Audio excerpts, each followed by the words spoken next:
Welcome back to Wise Guys Sports Show, and I have a special guest with me today. Sir Wilton Jackson was not able to make it, so sadly. Wilton had to go to a conference because, he's Mr. Southern Miss, he's Mr. Report and everything.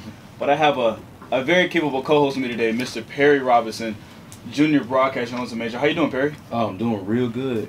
You look good. Appreciate it, man. You showed up, huh? You do too, man. Trying to show up, man. Wilton, we hope you get to listen today. We're rooting for you. All right, Perry, tell the people about yourself, a little bit about what you're doing and how you feel about coming on the sports show today. Okay, my name is Perry Robinson. Once again, I am a junior broadcast journalism major from Jackson, Mississippi. A couple things I do. I am also a reporter for SouthernMiss.com, so dealing with sports is kind of like a little forte of mine.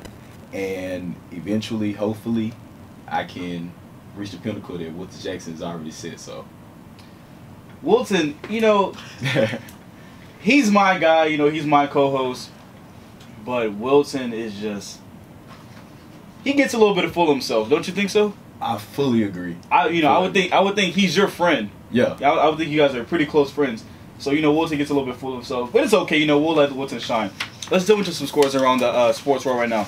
Kentucky beats Hampton, number one seed has never lost to a 16th seed, and they beat Hampton very handily. Beating them by 23, 79-56 to improve to 35-0 and to take on number 8 Cincinnati. How do you feel like Kentucky is going to run through the tournament? A lot of analysts say Kentucky is going to win this tournament by far. There's nobody else challenging them. How do you feel about that, Perry? Kentucky is a team, I would say, the way how they play and just their starting five, not even their starting five, but their bench depth, they're one of the most impressive teams, just period, already in college basketball history. So the chances of them running the table it's the expectation set for everybody right now. Exactly. It's kind of as if Kentucky doesn't win, that would be like the most disappointing thing ever. So their next opponent is number 8 Cincinnati, who actually skated by Purdue, 66-65. For Purdue, A.J. Hammond had 17 points, 10 rebounds in his double-double effort. Vince Edwards had a near triple-double with 14 points, 8 rebounds, and 7 assists. Cincinnati looks like a team that could challenge Kentucky, but not so much as beat Kentucky in this tournament. Looking at another game, Butler handled number 11 Texas 56-48. No player on Butler's team actually had above 10 points except Kellen Dunham, who had 20 points, 2 assists, and 2 rebounds. And for Texas, Jonathan Holmes had 15 points and 5 rebounds.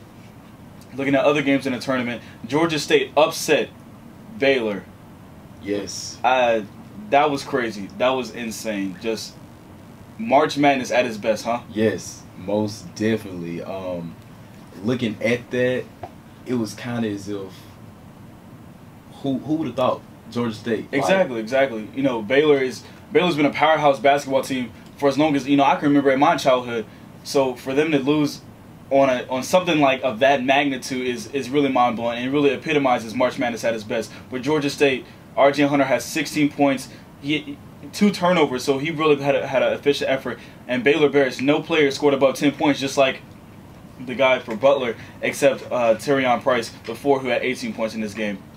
Ole Miss Rebels, they lost, man. To Xavier, they lost by a good enough margin to say that should Ole Miss even been in the tournament? Honestly, Ole Miss did deserve, just based off the teams that were left out. I wouldn't take that credit away from Ole Miss, say that they didn't deserve, because they fought hard in their tiebreaker game to get the 11th seed to actually get to the round of 64. So I will say they did deserve it, but the expectations for them to advance probably past the round of 64, even past the round of 32. If they would have won yesterday, wasn't set that high. So for the Xavier Musketeers, Matt Stainbrook had 20 points, 9 rebounds.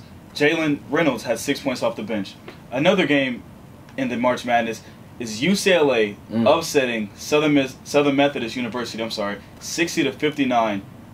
Larry Brown has another year to go down early in the conference tournament. It hurts. It hurt. But it's so fun to see all these upsets in March Madness. It really brings the life back into college basketball. It takes away from the coaches, from the NBA's attention or from the NFL free agency. It really is interesting to see all these teams, to just go up against each other and say, I'm not afraid to go up against a higher seed, and to know that they can actually take them for whatever it's worth. So I agree. I agree.